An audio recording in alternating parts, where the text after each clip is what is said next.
Hey everybody, and welcome to Rabbit's Ramblings, podcast 420. This time I have a little bit to say about Soulframe, which isn't even technically being called an alpha right now, so it's super early. So I will try not to talk too much about specific things because those are likely to change, but I have had a super fun time with it in the past few weeks, and so I thought I would talk about it a little bit. And if you go to the YouTube version, you can see the most recent client running, and it looks really good. Hopefully, you'll enjoy the show.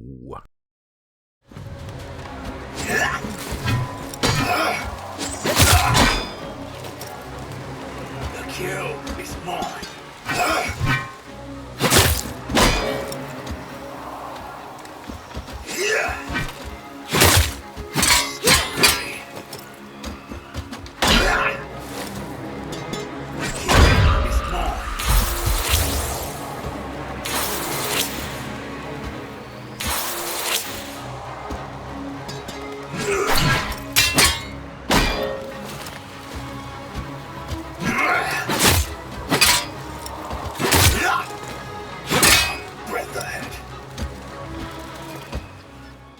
Soulframe is I guess you could call it medieval fantasy style game, though there are some science fiction-y type elements in it. It is made by Digital Extremes, who make Warframe, and it has several sort of similar elements as Warframe. There are what they call pacts, which is the thing that determines your active abilities, and then there is a talent tree attached to it, which I think right now the talent trees are more placeholder kind of talent trees than not, because they're all pretty much the same thing. And then along with that, you can pick what weapon you want to use. Right now you can only use one weapon at a time, so it wouldn't surprise me at all if eventually in Soulframe you could have at least two weapons. There is a weapon button, which usually you will use that to swap your weapons, but there's only the one weapon right now. There are several different kinds of weapons to choose from. I think there are 5 categories of weapons, of which you can pick 3 when you start your character. You can pick the dual daggers, as they call them, though they look more like short swords. Or you can pick a long sword, or you can pick a polearm. But there is also a bow and a sword and shield.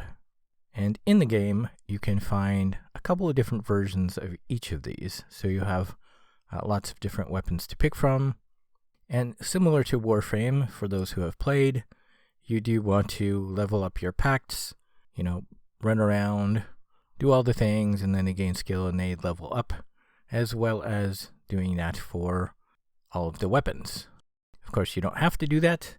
If you just want to play casually and not progress all of the things, you can just pick your favorite things and just do that.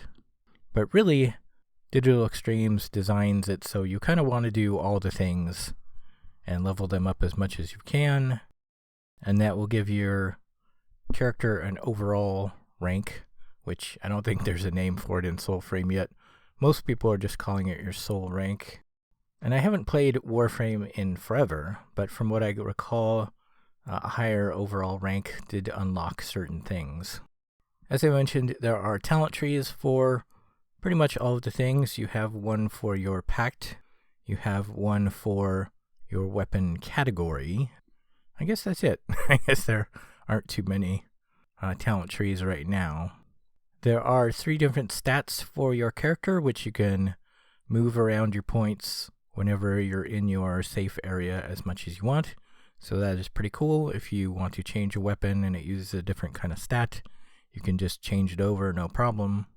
Right now, there aren't a whole lot of stat points, and they don't really do a whole lot, I think, for the game overall, because, like I said, it's super early access. It's not even being called alpha yet, so a lot of stuff isn't really implemented yet, or it's just implemented at the base level. Combat isn't quite Dark Souls-like. You can very easily get away with just dodging or just blocking and not doing a perfect dodge or perfect block. You can just sort of mash your way through, as some people might say, although just constantly spamming attack will get you in trouble. You'll eventually get, blocked and staggered and then stun locked, and then it will end very badly. So you do want to sort of time things and space them out.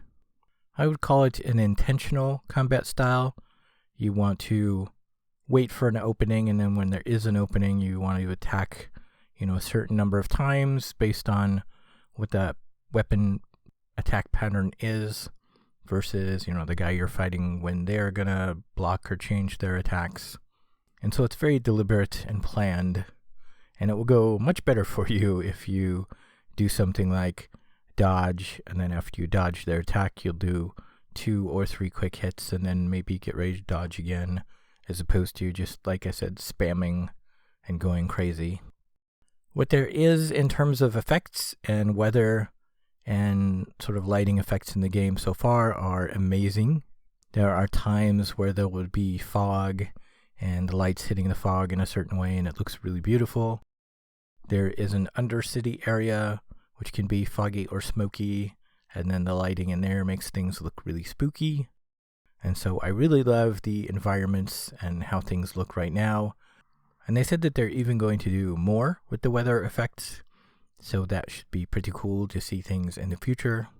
I expect probably heavy rain will be one of them, because I think there's a light rain right now, sort of a stormish, cloudy thing that can happen. Music is really good, but there's only a few areas in the game right now, so there's not a whole lot of music. I think there's about 4 or 5 different songs that I hear, but it's all really good. I like it quite a bit.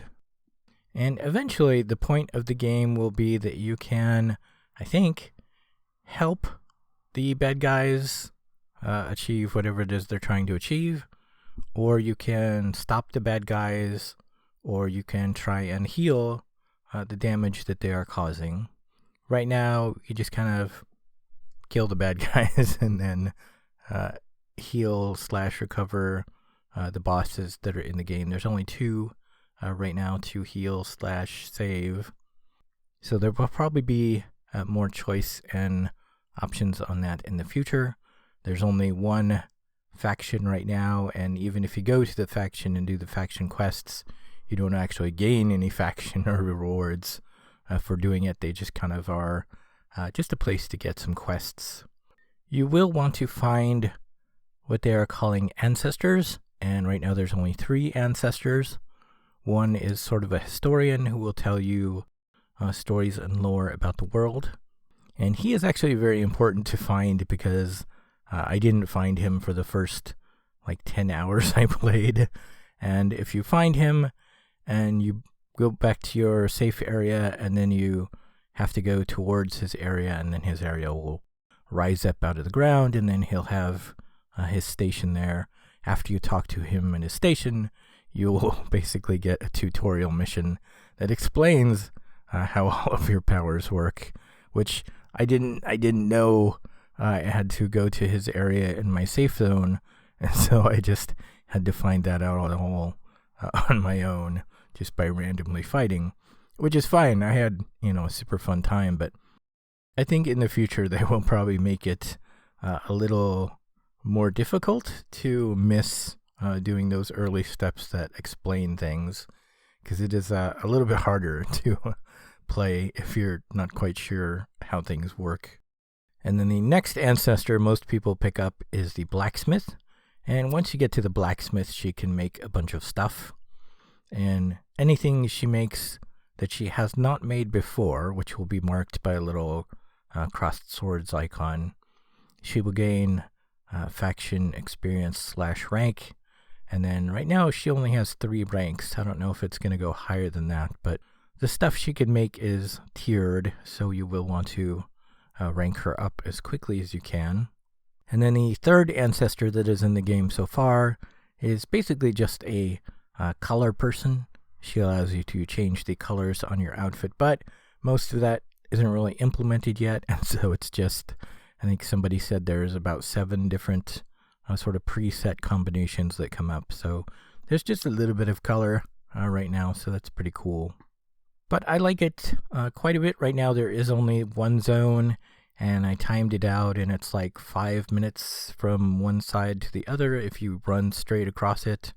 But if you don't do that, which, it's not really designed to just run across the zone, then there are all kinds of random events popping up everywhere. There's random patrols of bad guys, where there will be sometimes as few as just one guy and then a dog. And then there's other times where there's a banneret, and they've got like, half a dozen or so, minor bad guys around them. Or there are a couple of city areas. Sometimes the bad guys will be infiltrating the city areas. And then there's this whole underground area, which is fairly randomized. I think every time I've gone through it, I've pretty much seen different paths through. Although you do get used to the sort of rooms that will come up. But you can quite possibly go through dozens and dozens of times and not see specific rooms. I think at about 25 hours played, which was not, all in the underground area, but I think even with that much playtime, I was still seeing new areas when I went down there. So, it's kind of crazy, because even just a few days ago, at closer to probably 50 hours played, I still was seeing new things in there that I hadn't seen before.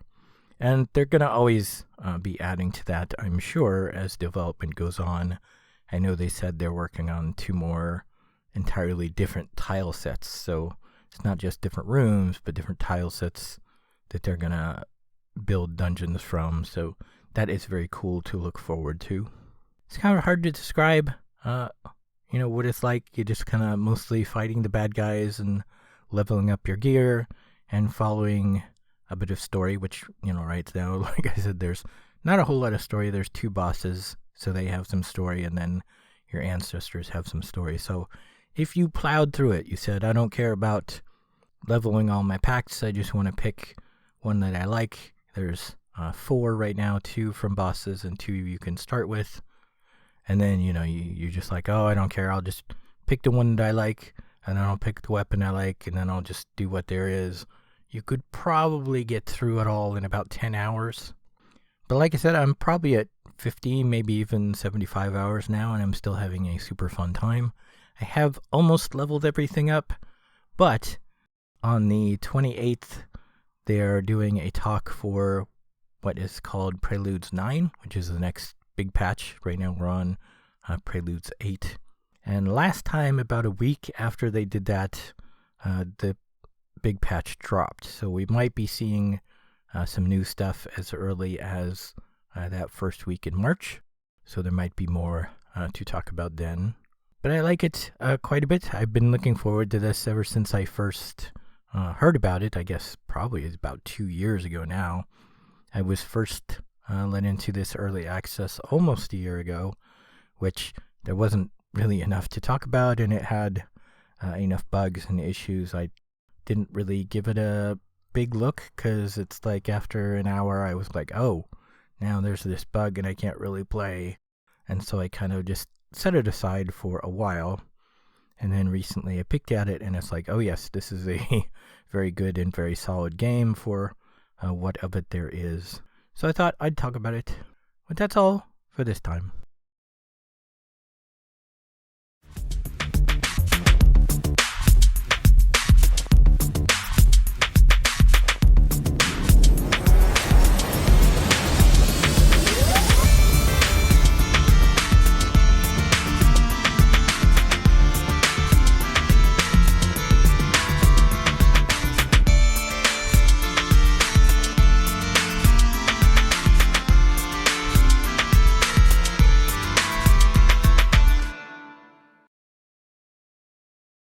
I don't really have anything to say in the close. I've been very super afraid of death lately, and just having my sort of panic attacks where I almost feel like crying and I'm shaking and very afraid. So that's not the best. But I can't, change that. What is inevitable, will eventually happen. I just have to try to focus, on the fact that it's not soon, hopefully. I should still have quite a bit left to live, and And so, try to focus on living. But I don't know what I'll talk about next time. I guess that will probably be another 3 weeks. And hopefully I'll see everybody then. Okay, thanks. Bye.